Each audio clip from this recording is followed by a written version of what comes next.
Restoration and Sustainability of Wildlife Habitat. It's a North Carolina Wildlife Chapter in the 28173 zip code of Union County.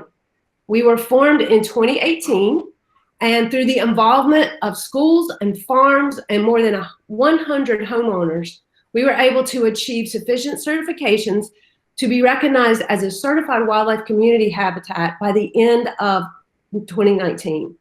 We keep adding new homeowners and new schools and new farms, so we're really fortunate in that, but we were really excited about that milestone for 2019. If you would like to get involved, you can go to www.ncwf.org, and you can learn how to certify your own yard. And if you like, you can donate to the North Carolina Wildlife Federation. And make sure, if you do that, make sure that you note your local wildlife chapter, and they will get 50% of your donation. So again, we're really glad to have everybody here.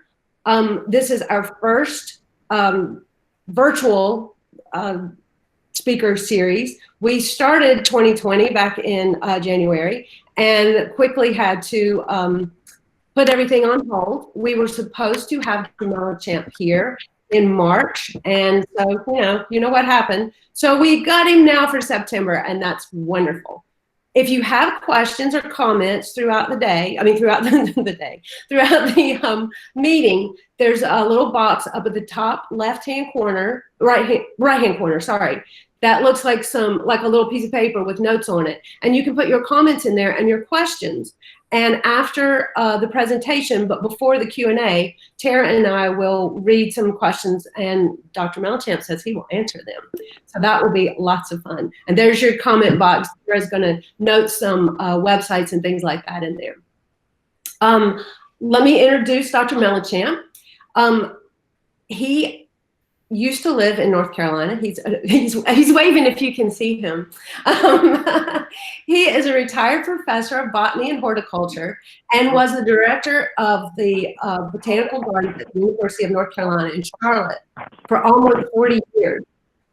He's originally a native of North Carolina and did his graduate work in botany at the University of Michigan, and then decided to come back to North Carolina because really, who wouldn't want to do that? He's a world traveler and an expert on plants of all kinds, especially carnivorous plants. And that is a whole topic in and of itself. We could have a whole other speaker series on that. He's written several books, including Bizarre Botanicals, this one that I love very much, Native Plants book, and then this latest one, if you can see that. And this one is the Southeast Native Plant Primer, and we are raffling off 2 of those today, and we'll announce those winners after the presentation, but before the Q&A. Dr. Mellichamp has received several teaching and horticulture awards, and in 2016, he was the recipient of the prestigious Tom Dodd Jr. Plantsman Award of Excellence from the Cullowhee Native Plant Conference. He lives in Charlotte, and he said this, but I have a hard time believing this. He typically kills more plants than not, but he can tell you about that because I don't believe that. But my favorite part of all of this is that his motto, he says, is you learn the most when you make mistakes. And those are definitely words to live by. So with that, I'm going to give this over to Dr. Mellichamp, and he is going to entertain us with native plants. Well, thank you, Christina. I am so glad to be here, speaking specifically to the MARSH chapter, but other folks as well from across the region. And this is sort of sponsored in the background by the North Carolina Native Plant Society, the Southern Piedmont chapter in Charlotte, and the North Carolina Botanical Gardens, the UNC Charlotte Botanical Gardens here in Charlotte.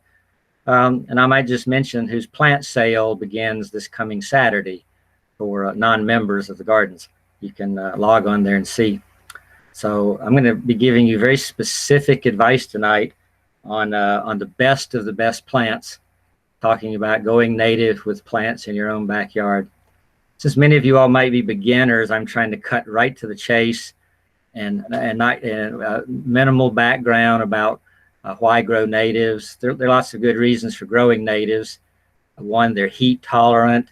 one, they represent our native region. If you wanted to, represent the sense of place, they feed native birds, bees, and butterflies, and those sorts of things. So we'll touch on some of those, but mostly we're going to be talking about plants. Paula Gross and I gave a similar talk a month ago to the Native Plant Society. So she put together the basics of this PowerPoint, and so I've expanded it a little bit. And you can see it. This is based on our new book, Southeast Native Plant Primer. All of these plants are in there. We're going to be touching on 8 categories of plants, 5 selections from each category. Had to narrow things down. So you received a kind of a handout online that outlines these categories and names the plants. So you don't necessarily have to be writing down every plant name here, but you may. But these are the categories we're going to deal with, and we won't spend very much time on each plant. We just don't have time. So I'll be talking the most about the plants that I like the most. And that's just the way it is. You can ask questions about anything later on. So garden starters, pollinator magnets, bird feeders, hummingbird candy, garden carpets, grasses and sedges, made in the shade, and ferns. Category 1, the 5 best garden starter plants. We figure there are a lot of beginners out there who want to try a native. They may be even growing, you may be growing natives already in your yard and just don't know it, because so many natives are in the trade, mainstream in the trade. But I'm going to mention 5. Paula told me pick out your 5 best, and that's hard to do, but that's what we did, and that's what we talked about before. These are plants that could probably grow in sun or shade and do pretty well, but as with always, some plants like more sun, some plants like more shade. So we have flowering dogwood, a dwarf, and I can actually point to these. Flowering dogwood is a small native tree. It normally grows in the shade, but people grow it out in the sun. Dwarf Fothergilla has beautiful bottle brush flowers in the spring and outstanding fall color, and usually makes the shrub from 3 to 5 feet tall. Various tall garden phloxes. We've got woodland phloxes, sun-loving phloxes, ground cover phloxes, all kinds of phlox. There's a phlox for every situation. And then there are the coneflowers. A coneflower mostly for sun, but there are some that can grow in the shade. So coneflowers are a great beginner selection. You can't go wrong with them. And Stokes aster, one of our most beautiful southeastern plants. Keep in mind, southeastern plants are adapted to warmer temperatures, and therefore they do better in the south. So unless you're up in the mountains, you're going to be dealing with heat. You need to have plants that are more heat tolerant. So of these 5 plants, the category I wanted to concentrate on for a moment are the coneflowers. The confusing coneflowers. You've got, these things are called yellow coneflowers, orange coneflowers, black-eyed Susans, and other things, but they're all in the genus Rudbeckia. And so one of our favorites that is a shade-loving is the 3-lobed coneflower, also known as the brown-eyed Susan. I misspelled that. It's got a brown, an N there, brown-eyed Susan. These get 3 or 4 feet tall. The flowers are relatively small, about 2 inches. The leaves are lobed, as you can see here. And these can actually grow in some shade. They naturally grow in the woods. But they can grow out in full sun as well. I've had one in bloom 3 months. It's been nicely in bloom. I just started cutting it down yesterday because it was getting tired. I was getting tired of looking at it. And other things were coming along. The more well-known coneflowers, or black-eyed Susans, is the Rudbeckia fulgida, a famous one called Goldsturm. You just see these everywhere you look. And it's a big flowered perennial black-eyed Susan that blooms for 6 weeks to 2 months in the summer. Relatively new might be the sweet coneflower shown here. These get about 5 feet tall, very large flowers. They have the largest flowers of our coneflowers. And I love them a lot because they come along a little later and they give you a beautiful show, and they'll even act as cut flowers you can bring inside. There's one in the trade called Harry Eilers, and it looks like this. Don't be careful buying sweet coneflower Harry Eilers unless you really want one whose petals are rolled up like a soda straw. I don't find that quite as showy, but for some reason it grows so well in the trade that it's widely available.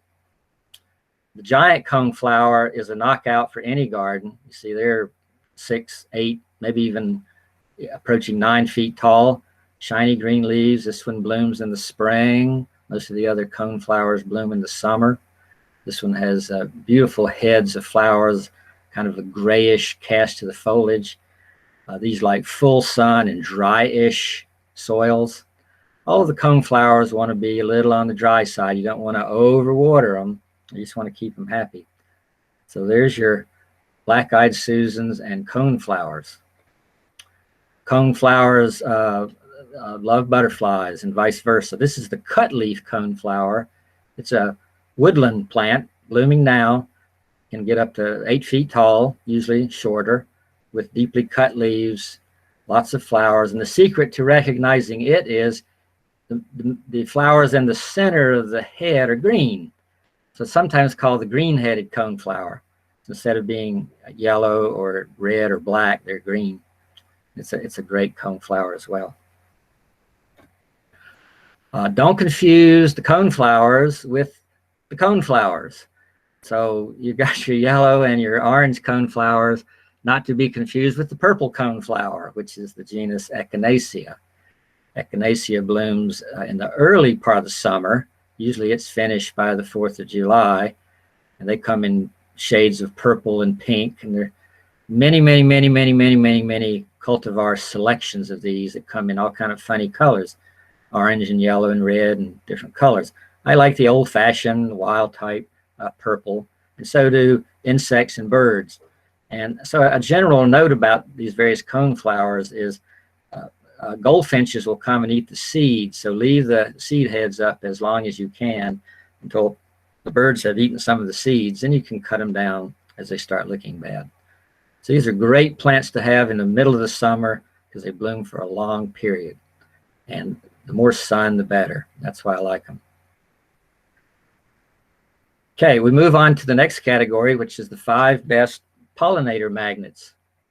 So everybody wants pollinators these days. Milkweeds, of course, are so famous.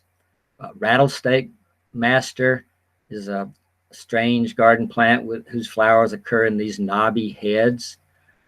Joe Pye weed, one of the, we overuse the word pollinator magnet, but what else can you say? The butterflies just come there and stick on it. And flocks of butterflies. Then there's gay feathers or blazing star, the genus Liatris. They attract bees and butterflies. And here's a clear-winged moth. They're fun to have in the garden. Mountain mint is a plant you probably haven't grown. You might think about it. Don't just go rushing out and buying one. They do spread a bit in the garden, but you want to keep them on the dry side or have them in a meadow. They attract the most unusual insects in the summer, mountain mint. And nothing smells as good as a leaf off of a mountain mint. So when you're showing people around your garden, you want to pick off a leaf and say, here, smell this. And they'll say, that smells good. And then you'll see all these strange insects on there, and that'll be fun to watch. And then finally, blooming late in the season is ironweed, and they're out there blooming now. Now, the rest of these flowers are sort of passing by, but ironweed is in its glory right now. So I chose to speak a little in depth more about the mountain mints. There's several species. They are available, limited in the trade. Beekeepers think they're excellent because they bloom for a long time, and even in drought, and the bees love the nectar from there, and they attract all kinds of interesting insects. There's a hair-streaked butterfly. Oh, and look down, there's a little jumping spider. He's waiting to either jump off on your shirt or catch some insect that comes to those flowers. So it's fun to be out watching these plants because nature comes so abundantly to them. This is the slender mountain mint, a little more reserved, narrow leaves, tighter growing, doesn't spread. I'll be honest with you, the regular mountain mints will spread if they get a little extra water, and you may have to remove some from your garden every year, but they're a joy to have.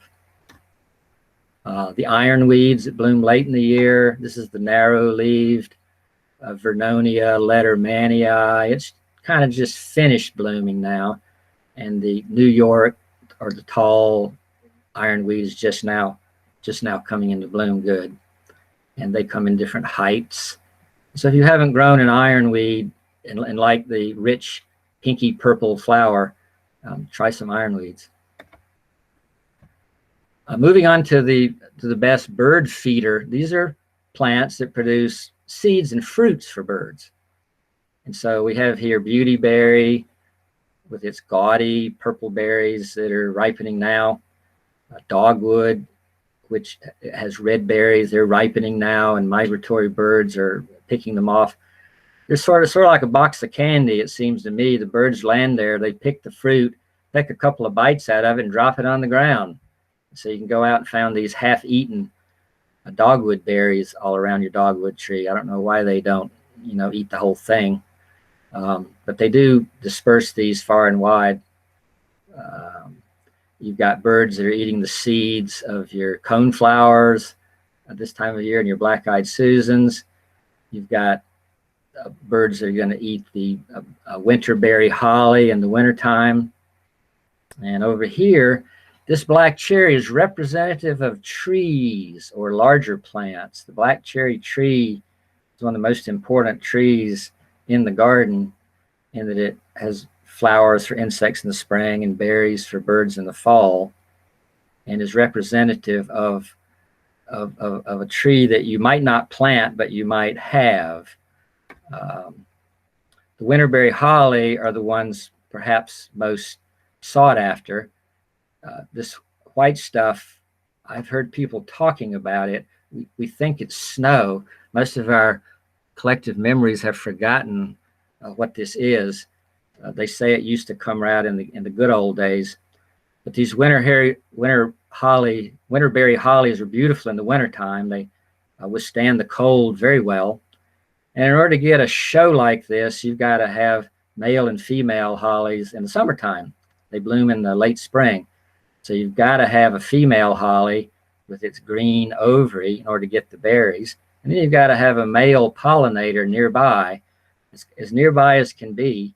And the yellow pollen from the stamens is carried by dozens and dozens of little bees all over the plant as they are busily go around getting nectar. So one male pollinator could take care of 2 or 3 or 4 or 5 female if you have them in the same vicinity. So you've got to have the right pollinator for the particular holly that you have. So pay close attention when you buy a winterberry holly female.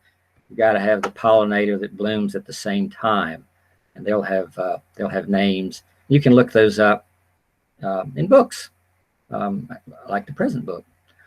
But don't forget the trees. This is the time to talk about trees, because trees are so good at making berries for birds. The black cherry we mentioned, the black gum over here is fruiting right now. It has a beautiful fall color. And then there are oaks. You might say oaks are not pretty and that they don't have pretty flowers, they don't have pretty fruits, but they are one of our most important landscape plants, because they're the trees that harbor so many caterpillars that feed baby birds. If you've read Doug Tallamy's book, and if you haven't, you should, Doug Tallamy, Bringing Nature Home, he points out there are over 400 species of caterpillars that feed on the various oaks, and these help feed baby birds. And black cherry is equally good at harboring caterpillars. So don't run out and plant these trees. There are lots of these already in the forest, and they grow too slowly to be shade trees. But you've got to appreciate what the trees do out there for us in the garden, and it has to do with feeding birds at certain times of the year, summer, fall, and winter. And then birds feed their babies caterpillars. So here's a picture taken by Will Stewart. By the way, most of the pictures in our book is by Will. And I may not have attributed every picture here to Will. It's his, but assume that the really good ones are Will's. So here's a bird with a caterpillar. And that's the equivalent of bringing home a really nice sandwich for her babies. They come from trees. Then on the other hand, they're the hummingbirds. Hummingbirds don't eat seeds. They drink nectar. And so the 5 best hummingbird plants would have to be flowers. So here again, for beginners, you can't go wrong with a red buckeye. They bloom early in spring, like late March, early April. They greet the first hummingbirds flying north. Then in midsummer, you've got cardinal flower. I can sit and watch these all day long. The hummingbirds love these. They come and they drink and they drink and they go away and they come back a little later, and the flowers have replenished their nectar. This is one of those flowers that keeps the coffee cup full, in the restaurant. It keeps on serving up nectar. The coral honeysuckle, every yard needs to have one of these on a fence or a trellis or an arbor. These do not climb trees. That's the beauty of coral honeysuckle. They do really well on a fence or an arbor, and stay down at eye level. And you need to get one of the cultivated selections that blooms all summer, like Major Wheeler, Alabama Crimson, and the one we're selling out at UNCC this fall, whose name totally has escaped my brain at the moment. So get one that blooms all summer. The monardas, the bee balms, these get 3-4 feet tall. Hummingbirds love them. Other insects will visit them. It's funny to watch a butterfly try to stick her head down in these flowers. It just doesn't fit. Same with bees. This is a pink bee balm, the Monarda fistulosa types. They're more likely to be bee pollinated. And then I think an all-time favorite, the Indian pink, Spigelia marilandica, with its knockout red and yellow tubular flower. So whenever you see red and yellow here, a little bit of red and yellow here, a lot of red and yellow here, those are usually hummingbird flowers, when they're red and yellow and tubular. So I speak a little more in depth about coral honeysuckle. I've already talked about it. It's a vine. It needs a support. It can grow on a post or a fence, an arbor, and some of them are more vigorous than others. And you can cut them back heavily every year and they'll grow back out. Their flowers are fabulous. And they sometimes will make fruits. And these colorful fruits will last into the fall, even into the winter, and they can be eaten by birds when there's not so many other things to eat. So coral honeysuckle is a great plant. Watch out for other hummingbird plants, vines. They're vines. This is cross vine, very famous, very well known, beautiful plant when it's in bloom. Hummingbirds love it, but it's very coarse, very vigorous, and it will climb up a tree. Don't ever plant vines on trees because they'll just go zoom up to the sky and you'll never see them again. So plant them on arbors, fences, some sort of man-made structure that keeps them down at eye level. And these will only bloom once a year. And then the trumpet vine is even coarser than the cross vine. And if you grow it, it needs to be on a very sturdy post or fence. It will bloom all summer.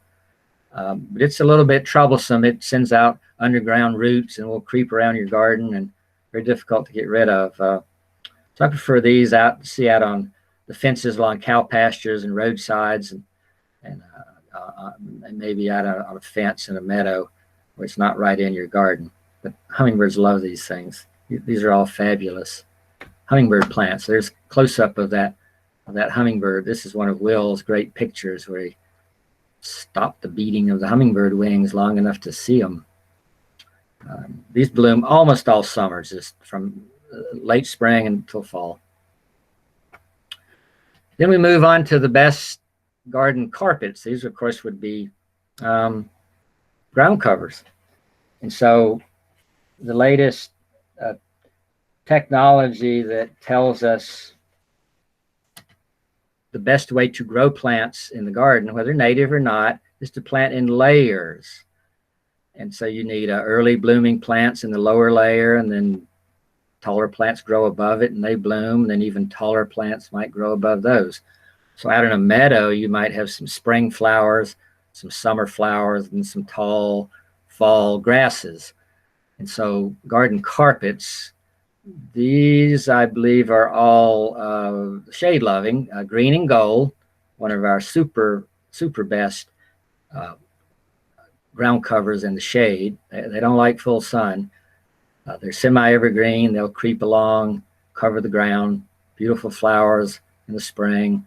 You could probably find one of these in bloom any day of the year if they want to pop open, but spring is the heavy blooming time. Then there's Allegheny spurge. It has our most beautiful foliage, in my opinion. Evergreen foliage that's mottled and streaked. Makes an excellent dense ground cover, slowly creeping and enlarging. And there's white flowers in late winter. And then for a really fast growing deciduous ground cover, you may have a place where you need a fast growing deciduous ground cover that drops its leaves in the winter. This would be Canada ginger. And there's its flowers down under the leaves. And these are the big soft fuzzy leaves about the size of the palm of your hand.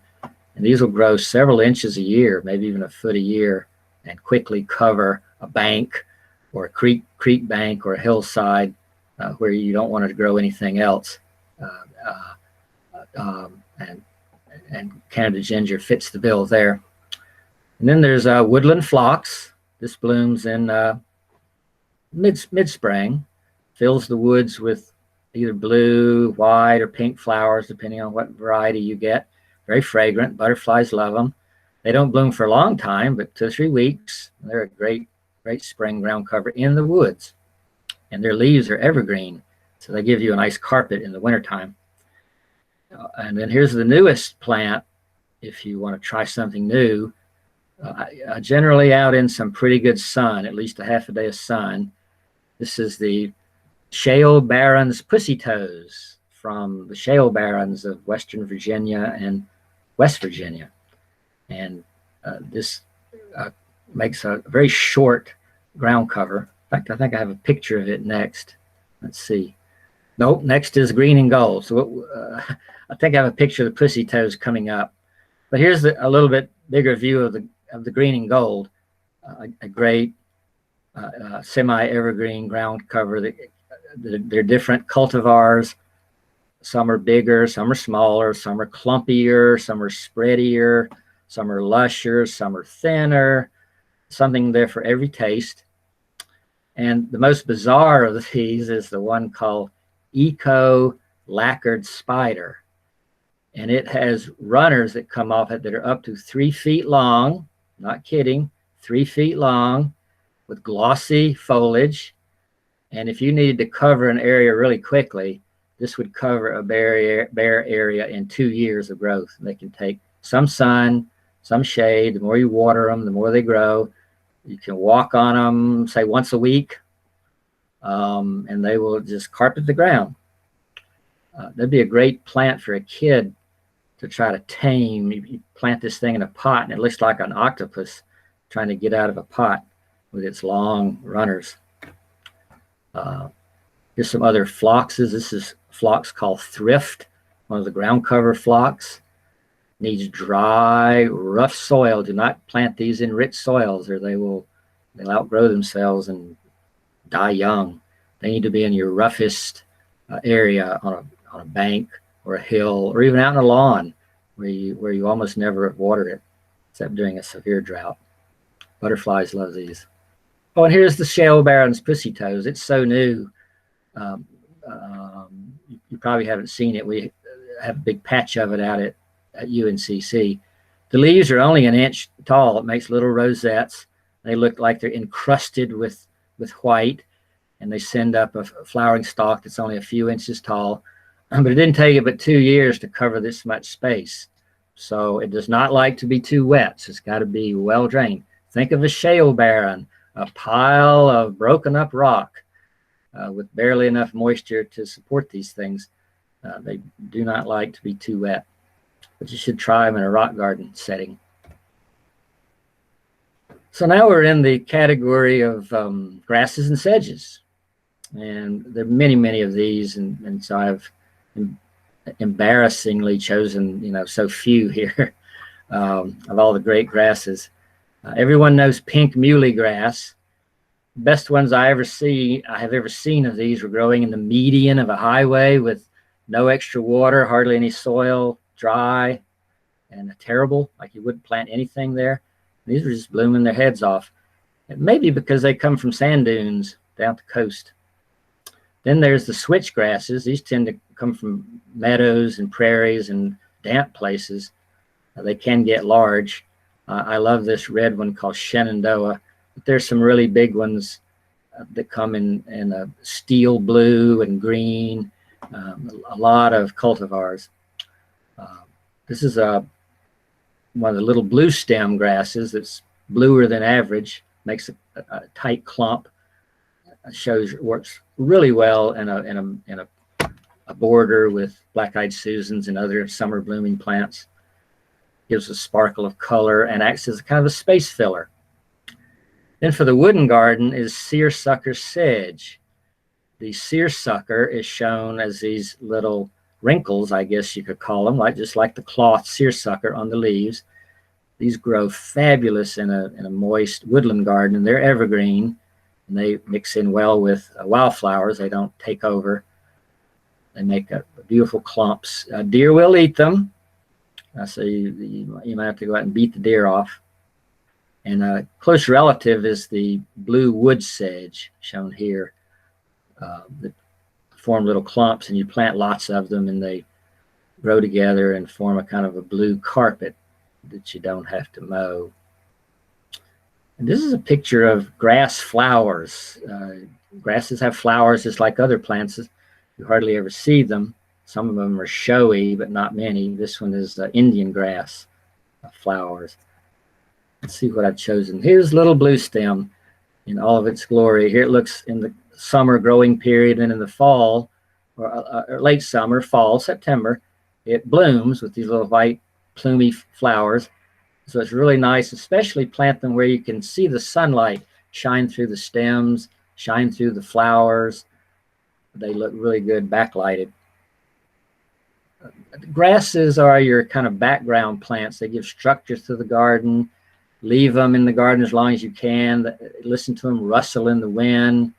Cut them down only when they start looking bad as the weather beats them down, and they make great cut flowers, if you will, cut dried flowers for indoor arrangements. Now here's a grass garden for you. When you look at this, this says grass. You got some asters here. In fact, I didn't mention asters, but here's some asters. You should have an aster. This is one of the fall blooming, the fragrant aster called October Skies, or Radon's favorite. These will bloom in October. And then and here are your grasses. Here's some tall Indian grass. This is your panic grass back here, your panicum, your switchgrass. And you could have other shorter grasses, your blue stems and your love grasses and your other kinds of grasses. So grasses for the eye of the beholder. One note about this, we recommend planting grasses in the spring, not in the fall, because grasses like warm weather. So if you planted one now, get it in the ground pretty soon while there's still some warm weather left. It can get established. Don't go out in December planting grasses. They'll just sit there and not be happy. That may be true of a lot of other plants. Try to get them in the ground now. Ooh, pink muley grass. Look at that. That has covered this bank. A difficult place to mow, but the muley grass is green there all summer. And then in the fall, for a month, it turns this purple lavender, and then it turns brown. And you don't have to rush out and mow it too quickly, but you can get around to it eventually. Uh, uh, just a world-class plant, pink muley grass, right here from the Carolinas, out on the dunes, and the edges of pitcher plant bogs, believe it or not. The best plants for shade, made in the shade. Bleeding heart, there it is in bloom. I still have bleeding hearts blooming out in my shady garden because I've watered them all summer when it was dry, and I gave them a little bit of fertilizer. So they're still out there blooming, and the foliage looks great. If you don't water them or fertilize them, they'll just sort of die down and look sort of ratty. But I keep mine a little bit pumped up. Then there's the alum root or heucheras. These are evergreen. Boy, do they come in a lot of different colors. Some of them are not heat tolerant. You have to find the ones that do best for you. We like Dale's strain, D-A-L-E-S, Dale's strain, which sort of looks like the wild type here. And then there's citronelle and pistache. And those are yellowish, and they seem to do well. Beware of some of the fancier ones of these that seem too lush to be true. You got to watch the water on them. Don't overwater them. Don't overwater them. I've had one of these in my yard for 40 years. It's never gotten any extra water. It gets whatever falls from the sky or runs over the roof when the gutters are clogged. Florida anise, a great shrub, evergreen shrub for the shade. Big, bold leaves that look like rhododendron leaves. It can take the heat, take the shade, water it if necessary. They're pretty drought tolerant. They have these beautiful red flowers in the spring. And if you get the cultivar called Halley's Comet, it blooms year round, really. Mine has flowers on it right now outside, almost like in the spring, heavy blooming in the fall. Our native azaleas, you got to have a native azalea somewhere. They can take shade, light shade, half a day of sun. I wouldn't put any out in afternoon sun, but almost any other condition. They come in yellow, pink, red, orange. They're no blue ones, but all the other colors you could probably get. Some are fragrant. One of my favorite plants is the celandine poppy. It comes up early in the spring, blooms early, blooms long, makes interesting seed pods, seeds itself around. You can dig them up, pot them up, give them away, transplant them. They're very versatile and very attractive in the spring. Oh, and here's our friend, another clear wing moth, often called bee moth or hummingbird moth, visiting a bleeding heart. Believe me, the more flowers you have out in your garden, the more insects you're going to have, the more interesting it is. During this pandemic, I've been sitting out in the yard almost every day, and I've learned a lot about insects and birds I didn't know just by sitting out there watching them. Bleeding heart, I've highlighted here. It's got a ferny foliage, beautiful heart-shaped flowers on profuse stems that keep blooming and blooming all summer. Something interesting for kids are seed pods. You can go out there and pick them right now if you've still got some fruiting. But the seed pods have these little protein bodies on there called an elaeosome. And when these fall on the ground, they're picked up by ants, and the ants eat the protein body and take the seeds and throw them away. They carry them to their nest and put them in the trash, and that's where the new plants grow from. So they're transported by ants who are after these. So what you have some kid do while they're out of school, which would be more educational than some things they learn in the school, is to put a handful of these out on the sidewalk and sit there and watch them for an hour and see the ants come by and try to pick them up and take them away. The woodland ants are bigger than the sidewalk ants, so you might go out and sit where there's some bigger ants, but it's fun to watch the ants come by and pick these up. Flame azaleas, all kind of azaleas. This is called the Piedmont flame. Like I said, azaleas are large shrubs. They come in many different colors. They're very tolerant of our heat and drought. I'd water them during droughts.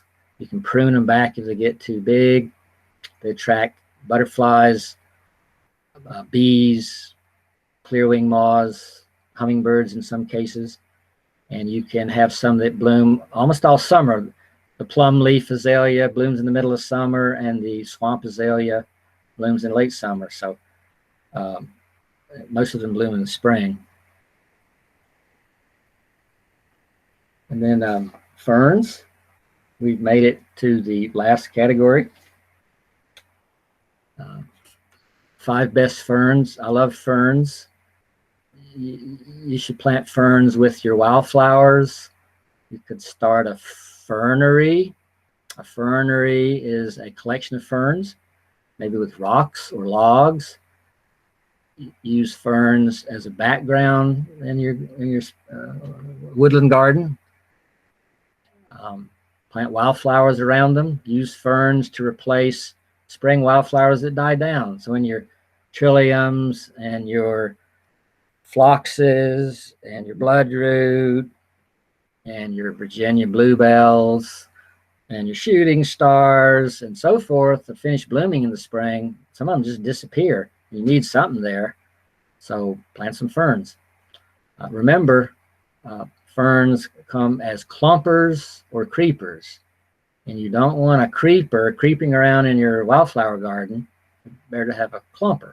So have an idea of how you want the fern to behave. Ferns always grow by unfurling their leaves in this fiddlehead. So ferns have fiddleheads. So this is a Christmas fern. It's our far and away commonest, most widespread fern. It's evergreen. There's one behind every rock and tree in almost every woods, except the driest. They're really great in the garden. They take to a little extra water. You can divide them after a few years, move them around. I love Christmas fern, evergreen. Dixie wood fern, our largest native fern, up to 5 feet tall. These are woodland plants. They originally come from wet places. This plant originally came from a swamp down near the Darlington Motor Speedway in 1982. I was down there actually looking for it, and we found it there. It's a pretty rare fern in the wild because it's a hybrid. That's what this Dryopteris X australis, or the X means time, means hybrid. So this would be red Dryopteris hybrid australis. Australis means southern. Dryopteris means wood fern. So this is truly a local fern, and it does get big and it grows well, and you need some room for it. So if you want a big fern, there you go. Let's see. Southern maidenhair down here. Delicate fern with little wedge-shaped leaflets, little black stems, irregularly shaped fronds, creeps around among your other plants. So it's a creeper, but it's a delicate creeper. It's sort of sneaks around, comes up here and there. It's quite compatible with other sturdy wildflowers like trilliums and ferns, other ferns. So you can grow it almost anywhere. Its northern counterpart, the northern maidenhair fern, is so great. This is the southern maidenhair. Then there's lady fern, clump former, beautiful color. Usually the stalk of the leaf is red. And then the southern shield fern. That's this. This is a creeper. If you want to cover some space, get a southern shield fern. These are heat tolerant, sun tolerant, drought tolerant, wet tolerant, and they creep. They'll come around. They'll pop themselves up here and there in the garden. This is the underside of a fern leaflet, just to let you know that ferns reproduce by spores. So all these little things under here make spores, and spores blow around, and they might come up on the north side of your house like they do mine. I have a little fern nursery with self-sown fern spores. Here's your maidenhair fern, southern maidenhair fern. Here it is next to a glade fern to show the different delicacy. And then here's your northern maidenhair fern, similar little leaflets on with black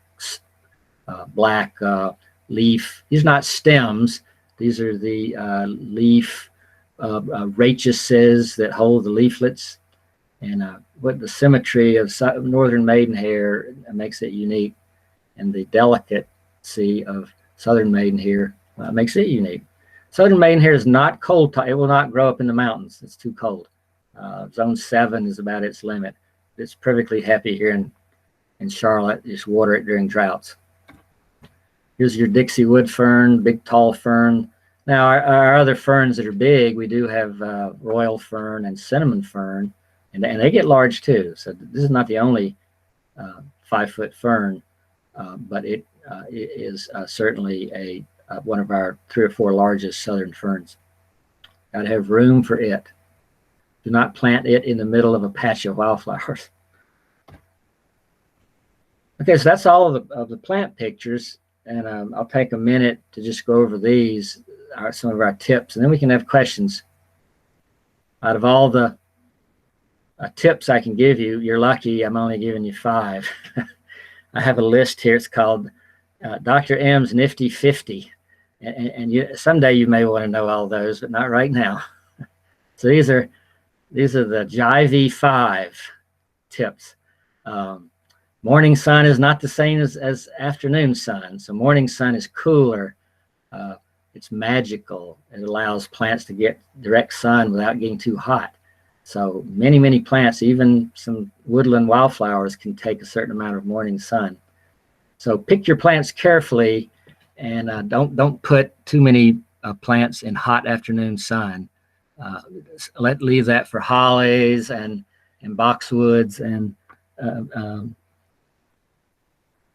Indian hawthorn and junipers and other tough plants. But do be aware of where your morning sun is and take advantage of it. And you can have morning sun created by the shade from your house could give you morning sun and then afternoon shade, or big trees could give you morning sun and then shade that in the afternoon.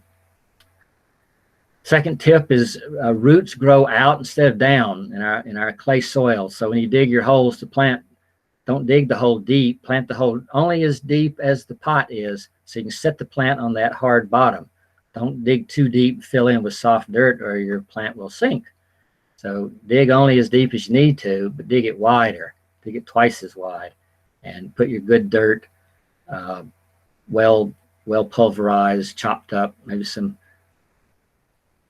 compost if needed, and then fill back in. Get down on your hands and knees with that root ball and loosen those roots and knead those roots and incorporate the new soil with the roots. And so make sure the new soil and the root ball is incorporated before you water. The roots are so important that they get into your new soil. And then here's the rule of ones.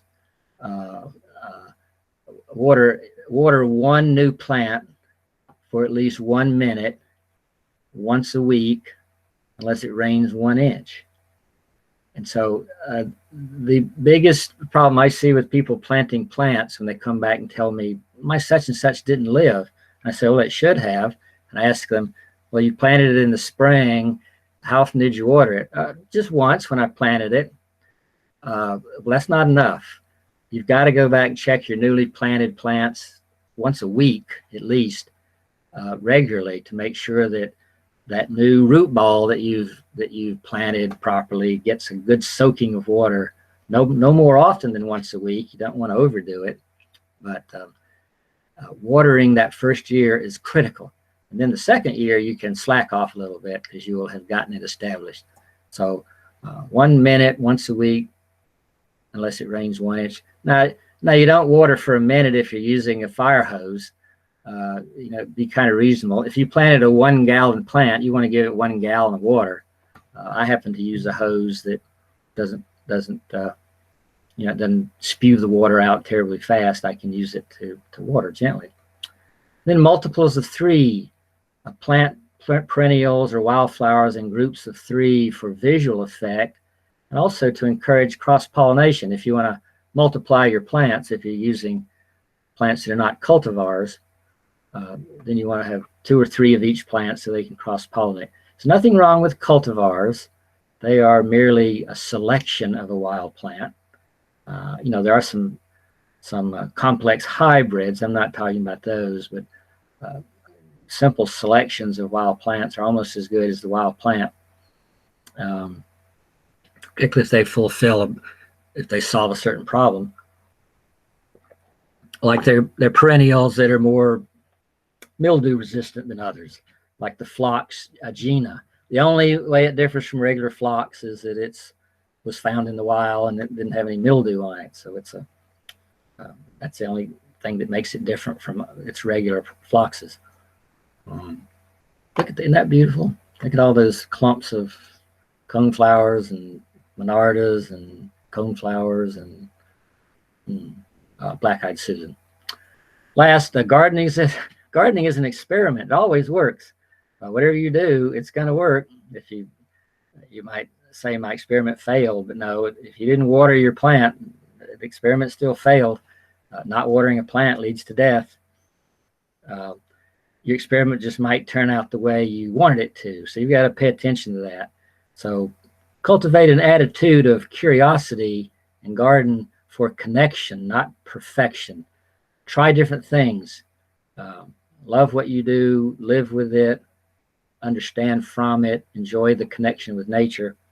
Try different things. That's my advice. Try something this year you've never grown before. Put it in the right place, right plant, right hole, right amount of light, right amount of water, and then keep your eye on it and it'll perform for you.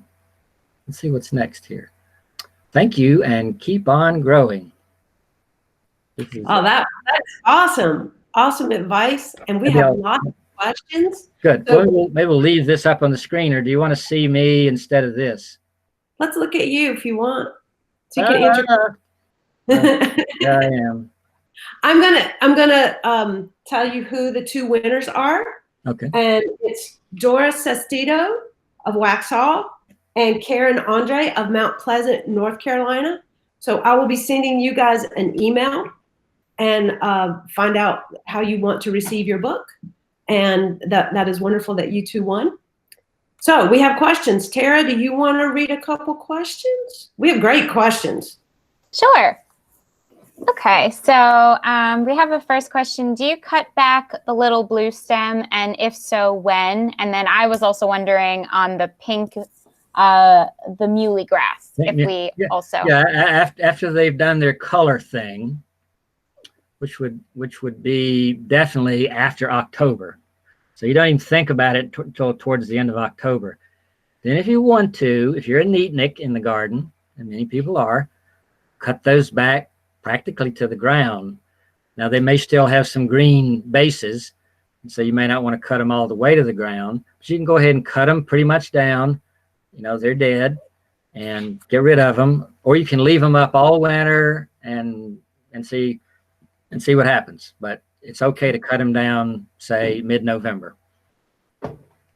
Thank you. Next question, is blur wood sedge a good substitute for mondo or monkey grass? Sure, you might need a lot of it, but yeah, those wood sedges definitely will cover the ground. The blue wood sedge is evergreen in most normal winters. The worst thing it might happen is a rabbit might nibble on one. I would start out small and plant a small patch and see if it takes to your site. Not too rich soil, and try it. Keep your eye on them, and they could get say approaching a foot tall if they're happy. They can take some sun. They can take morning sun. So I would definitely try them. Great. We have I have some black-eyed Susans that did great this year, but the echinacea next to it really slow growing and seems to be struggling. Are Yes. there varieties of echinacea that do better in the Union County area than others? No.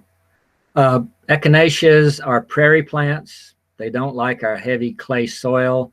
They don't like twice the rainfall we've had this year. And so putting them next to plants that do like more rainfall would not be good. So you should put your echinaceas and your other coneflowers too in slightly drier places, very well drained soil. Don't overwater them. Don't over fertilize them. I must say, sometimes we get these plants from nurseries and they've been overwatered and over fertilized to make them grow bigger and faster and fatter before they're sold. And that gets them off to a bad start. We do have a native coneflower that's endangered, and it might actually have grown at one time in Union County. That would be the smooth coneflower, but you really can't have. The reason I even mention that is because there are some really excellent soils in Union County for prairie plants like coneflowers and black-eyed Susans, and if you happen to have some of that kind of prairie type soil, you know, well-drained soil in your yard, then you'd be able to do better with echinacea. But it's the water. It's too much water, and heavy clay soil is what does in the coneflowers. Thanks. We have someone who has a dry slope area that gets sun. They are looking for a drought-tolerant, low-growing plant. Do you have any recommendations? Well, full sun, low-growing, evergreen, drought-tolerant, hillside-hugging, low-maintenance, native plant are hard to come by. And so I think of our native junipers, our red cedar juniper, and there's some selections of those that can be had. They're low growing. There's a new viburnum abovatum, is an evergreen viburnum that is somewhat drought tolerant, heat tolerant. You could try that. There are some native St. John's worts that are evergreen. The low growing, they're actually called St. Andrew's cross. Mm-hmm. From time to time, you'll run across those at nurseries. I just probably plant some daylilies. Actually, in the native realm, pink muley grass wouldn't be a bad choice on a hillside. You might have to go in and create little terraces where you could plant the muley grass so it holds water on that slope. But seeing a hillside of pink muley grass, I think, would be a delight. The other grasses, I don't know if I can say they would be as good on a slope like that. Certainly pink muley grass would be worth trying. That's a tough for natives. Slopes, sunny slopes are places where you almost have to look for non-native, but one can try with juniper. Pink muley grass would be two that I would try. Thanks. Have you tried rudbeckia in that situation? Well, rudbeckias are perennials, and therefore they're going to grow up and then die down. I assume you want something evergreen on this hillside. True. Yeah. And so the rudbeckia, the black-eyed Susan called goldsturm, does have semi-evergreen leaves, but it's not going to give you much of a show in the winter. Right. Of course, neither will daylilies, so that was not a good suggestion either. But the juniper, so the juniper is about your best choice of evergreenness on a slope, because they'll be there all winter. Even the pink muley grass is going to die down. So unless I can think of something better, which I've been trying to find. Yeah, it's a tough one. Our native juniper is one of the best things for year-round ground cover on a tough, sunny, dry situation.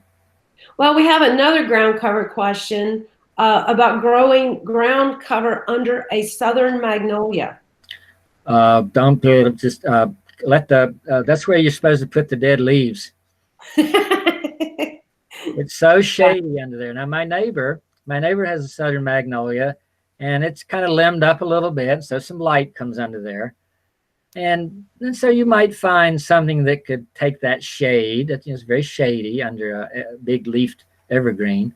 This, if I had a big a magnolia like that, I might try to grow something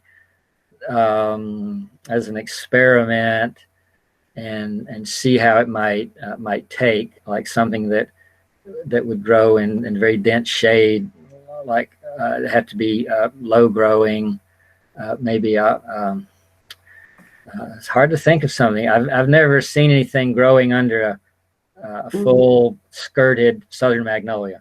You'd have to limb them up a little bit. And even if you found something, those big leaves, what are you going to do? You're going to have to haul all the big leaves off so they don't smother the plant. I dare say there's something that would grow under there, and perhaps a fern, because it's not necessarily dry under there. It's just full of those big old leaves.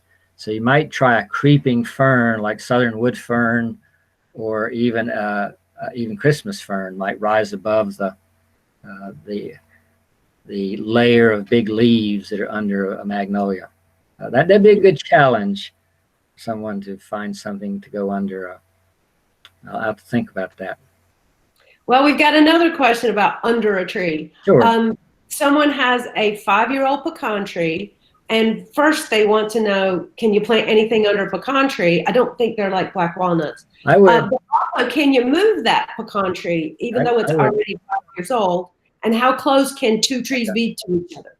Now, pecan or pecans, as we Southerners call them, pecan trees get wider than tall. They could easily get 50 feet wide. So the branches can go out, and the branches come down and practically touch the ground. So it makes a lot of shade. And the first thing I would do would be to make sure that I like those pecans. I waited for 10 years for our neighbor's pecan tree to mature, and then the pecans were not fit to eat. And so to me, a pecan tree that doesn't have pecans is a waste. It's just wasted space. Pecans are not densely shaded, so you could try some plants under there. You could try ferns. Depends on how much you're going to be walking around under there trying to mow, because the limbs come down so far. So they're real. That's another challenge. You could grow some grasses, low-growing grasses like purple love grass. It's not enough light to grow a pink muley. You're going to have shade-loving things. So some shade-loving, unless your tree is very thin or very young. So it's going to be hard to get a great plant under a pecan. And so that's another challenge for someone to try. I'll have to think about it. I've never seen a situation where it was working. So I have to think about this next question will not be a challenge at all. Okay. Besides the UNCC plant sale, what are other good sources for native plant purchases? That's a great question. Winghaven, whose plant sale is coming up at the end of this month, Winghaven Gardens over in MARSH Park, usually, almost always, have a pretty good selection of natives and wildflowers and trees and shrubs. So that would certainly be a place to check out. They may have online lists. They have Members Day and non-Members Day. So you should Google Winghaven to find out about their plant sale. Beyond that, I'm not aware of another local plant sale. You'd have to go to Chapel Hill, to the North Carolina Botanical Garden, or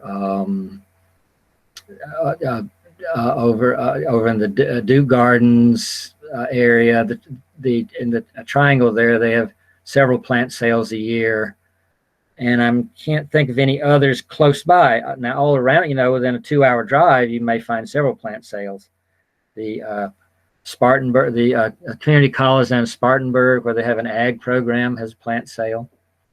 The Arboretum in Asheville has a very good plant sale later in the summer. So you could, the University Botanical Gardens in Asheville, so you could Google them and find out what they've got when that's coming up.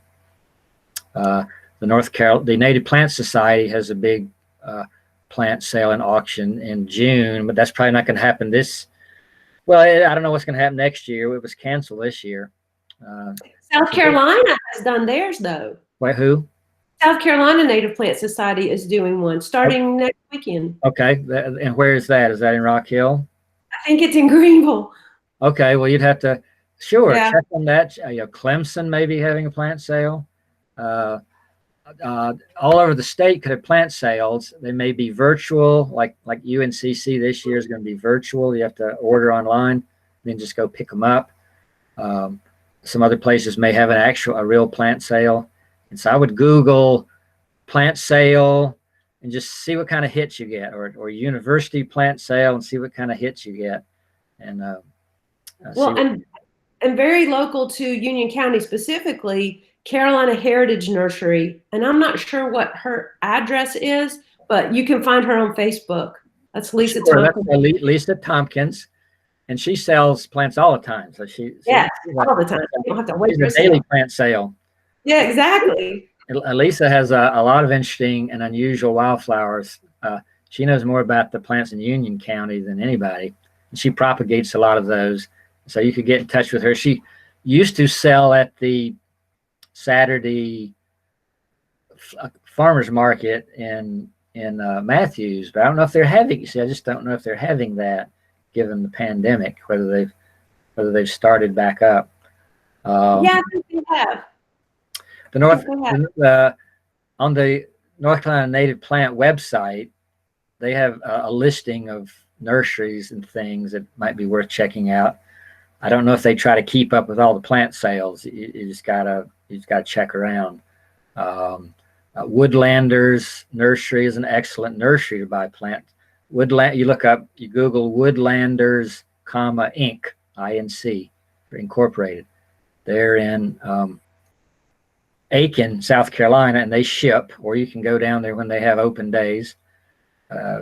The Plant Delights Nursery over near Raleigh, they have a good many natives. They have their open days and they ship.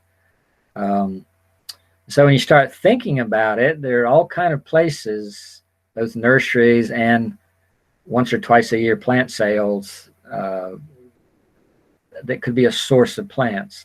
Cure Nursery over in Pittsboro, they'll sell to the public. They have some nice things. So you got to poke around.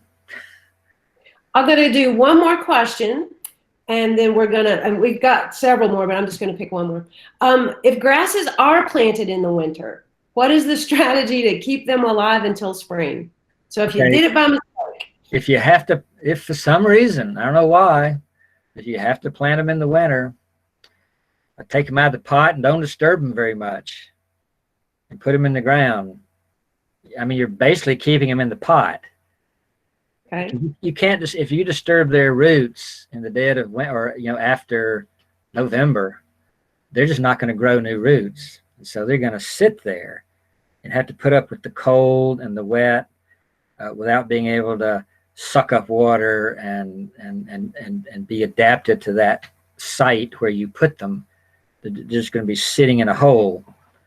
And so it'd be better to keep them in pots over winter where you can move them inside in, really cold weather and put them out. Treat them like tomatoes. Put them out, May 1st.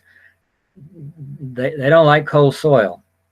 And so if you can't plant them this month or, the 1st of October, I would wait until, next April for our native grasses, and they might get in big pots.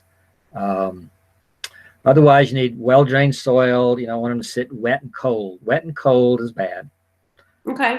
For dormant so any wildflower you buy now that's dormant in the pot, it'd be better to keep it till next spring. Like they're just going to sit there. And we've lost more plants to just sitting in pots over winter, cold and wet, than any other. I'd rather have a plant that wilts because then I know I can go water it. Right. Plant that's sitting there and there's nothing, you can't see it. You don't know what's happening down in the soil, is very susceptible to cold and wet damage in the winter. I see a cat there. That's a cat. Well, this has been fantastic. Thank you so much. Well, you're welcome. It's fun. So hope everybody had a good time and goes well, and come out to get involved in the UNCC. If you've not seen natives before, come out there and see the native terrace garden in the Harwood garden. You'll find your way around. It's fabulous display. I should have had a picture of it, but don't. It's a great place to see natives planted in homeowner situations. A rain garden, around a patio, around a deck, on a hill, in a border, in the woods, in formal, informal settings. just lots of interesting things. And then if you were to go to other botanical gardens like Duke or the North Carolina Botanical Garden, you certainly see a lot of natives there and get ideas of what to grow. And so as you travel, watch for those kind of things. It's a great way to learn. You gotta start. Yeah. So that's, hopefully this either whetted your appetite or moved you a little further along the line of thinking about great natives. And hope to see everybody in person sooner or later somewhere.